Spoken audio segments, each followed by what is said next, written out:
Hello, in this video I'm going to show you how to make a blanket using the inverted rib stitch, which let me pull this up so you can see how it turns out. You end up with these almost oval circle type shapes, which is actually really neat. Alright, and what you're going to need for this pattern is any S-shaped or long loom, as long as it can be used in a rake fashion, which is going from one side to the next. Now for your S looms, I am not going over in this video how to mark the loom. There is a link, there are links, multiple links in the description below that will show you, no matter what S loom you have, it will show you how to mark your specific loom to do this stitch. Now the things you will need is, of course, your loom. You will need a loom hook, a crochet hook, a row counter is optional, a pair of scissors, and a tensioner. And then you got your yarn of choice. The yarn I use for this blanket is Lion Brand Unique is the name of the type of yarn. I don't know the exact name of the collar for this one, but this is kind of an up close of another spool of the Lion Brand Unique yarn. I really like it. It's not real fuzzy. I don't think it's going to ball up on me very much, and it has this nice little sheen to it, and it's very soft, so I think I may have found a new favorite yarn. But alright, so let's get started. I'll show you how to do your cast on, which, oh, actually the loom I used to make the blanket in the background was the 36-inch universal S loom with a 1/2 inch gauge spacing from Cindy Woodcrafts. It made the blanket about 28 inches wide. It's actually, it's very, very, very stretchy. So I tried to get a measurement of it before it's really gotten used and stretched out. So it'll stretch to probably about 30 inches normal in the width. And of course the length is, you can make them as long as you want. I want to show you how to do this on, this is actually the Cindy Woodcrafts 9-inch long loom. Ignore these, this is for a different pattern I'm getting ready to do once I'm done doing the video for this. But if you do use any of the S-shaped looms, make sure you watch the video and mark your loom to do the rake stitch, and I'll go over it in the video. But this is how you do the rib stitch. You want to wrap 2 at the top, wrap 2 at the bottom, wrap 2 at the top, wrap 2 at the bottom, 2 at the top, 2 at the bottom, 2 at the top, 2 at the bottom, and you do that until you get to however wide you're wanting the blanket to be. I'm just doing a little swatch here just to show you an example, that way I can kind of work it through with you. But this is what it looks like up close. At this point, you're going to push all the loops down to the bottom. Now on your way back, you wrap the exact same. So there's 2 at the top, 2 at the bottom, 2 at the top, 2 at the bottom, and you just keep doing that all the way back to your first peg, wherever that may be. Now, as you can see, you're doing a mirror image, so it's going to look the exact same. At this point, you'll take your loom hook and take those bottom pegs. Some people pull them up like this. For me, that's awkward for me. However you pull them up is fine, as long as you're getting that bottom loop over that top loop all the way down this loom, and then you flip it to the other side and you do the same.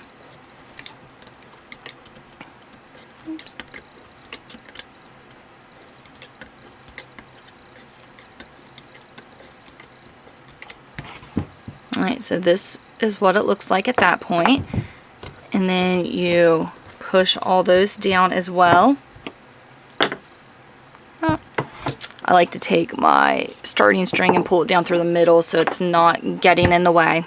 At this point, you do 5 more rows like that. You just wrap the exact same as the pattern before it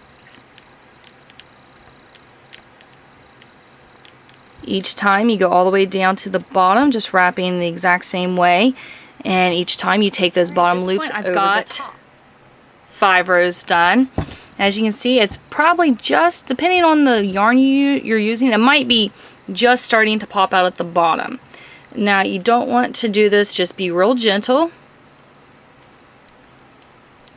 And see, and you can already start to see the design coming out. Now how we get those circle patterns is the inverted part.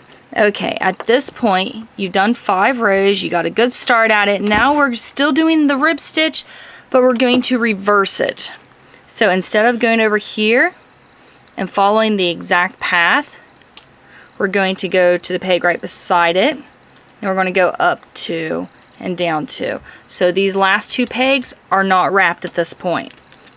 2, down 2, which I'll wrap this row, and then you can see what that looks like.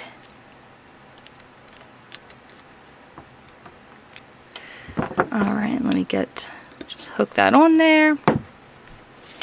Alright, so now it is opposite of what you've got, but it's still that same rib stitch with 2 at the top, 2 at the bottom, and just going back and forth. And the way I did that again was I skipped these first 2 pegs. The yarn was coming from this peg, so I went to the one right beside it and then went up and over and down and over and up and over. Now what you're going to do is you're going to do 5 rows of this, which was what that means. You're going to take all the loops off the bottom, put them over the top, push it down, and you're just going to follow this pattern. You're going to be using these last 2. When you get this one, you'll wrap this one and wrap that one. That's skipping the first 2 is only for that first one, just to get that pattern reversed. So we got 10 rows now all together, and you're going to start to see that design showing up. Now if you want them more circular and less oblong, you can do every 4 rows or every 3 rows that you switch. That's something that you'll want to decide with the specific type of yarn you're using. But at this point, all you do is just keep switching the stitch. So we did the 5 rows, and this is what peg we're on. So we're going to reverse the stitch back the opposite way, which actually puts it back the original way we were doing it. See, now it's opposite, and we're going to do 5 more rows like that, and then we'll switch it and do 5 more rows the other way. And you do this until it gets to the full length that you want your blanket or scarf. Unless you have a very large spool of yarn, or you're just making something small like a scarf, you're going to have to add new yarn. And how you do that, this is how I do it. Everybody seems to have the ways they like to do it. This is the yarn that I'm adding. This is the yarn off of the scarf, or the blanket, whatever. This one's looking more like a scarf right now. Just place them both together and just run them as one for at least 3 pegs. And then, there we go. We'll leave that one there. See, I ran it together for, actually that was ran together for 4 pegs. And then you just keep going and just keep doing the pattern. Now there will be, oh, actually let me rewrap that one so that stays there. Now there will be some pegs that have 2 stitches on them now. That's fine. You leave those alone and just treat them like it's one, and on your next row, when you pick them up, you'll pick them both up and just pull them over the top just like it's one strand. See, there's a couple on this side as well.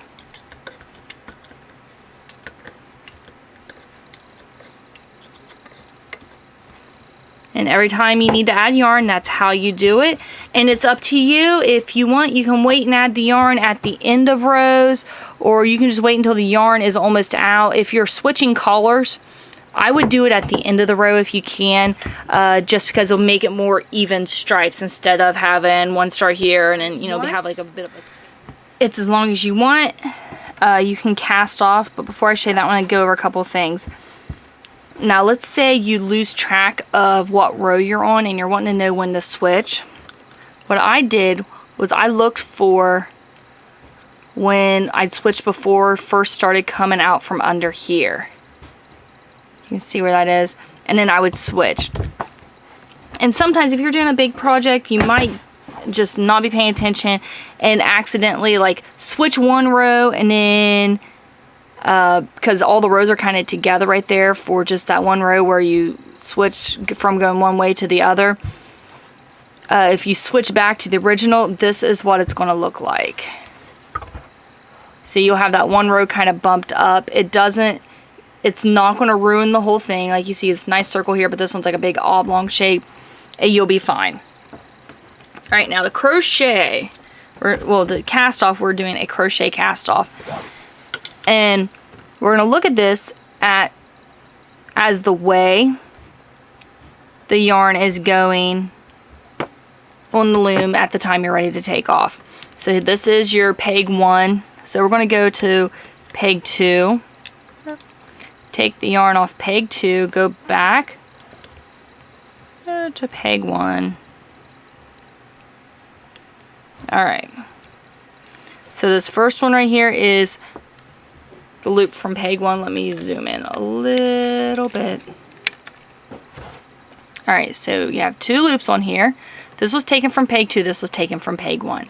So you're going to take the loop from peg 2, pull it over the loop from peg 1, you're going to wrap and pull it through. So you have a brand new stitch on here. So you're going to go to the next one, which is a rib stitch. So this was 1, 2, 3, 4, 5, 6, 7, 8, 9, like that. You're going to go to the next one, take the back over the front, wrap a new peg. And then of course the next one will be down here.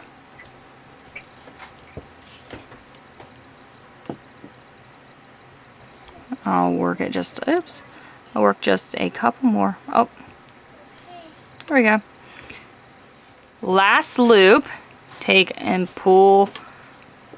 And instead of creating the new one, you go ahead and cut your yarn and just pull it all the way through. And then you can take it out, you can stretch it. And you see this will take that shape. It's not going to look exactly the same as your cast on, but it will take that rib shape to it. So there you have it. Whether you do a scarf or a blanket, it's going to blanket or scarf. I definitely want to hear how they turned out. Send me messages, send me photos. Comment below with any tips or tricks that you noticed while you were making yours that helped it go along smoother. I really hope everybody enjoyed this video, and thank you for watching. Don't forget to subscribe to my YouTube channel.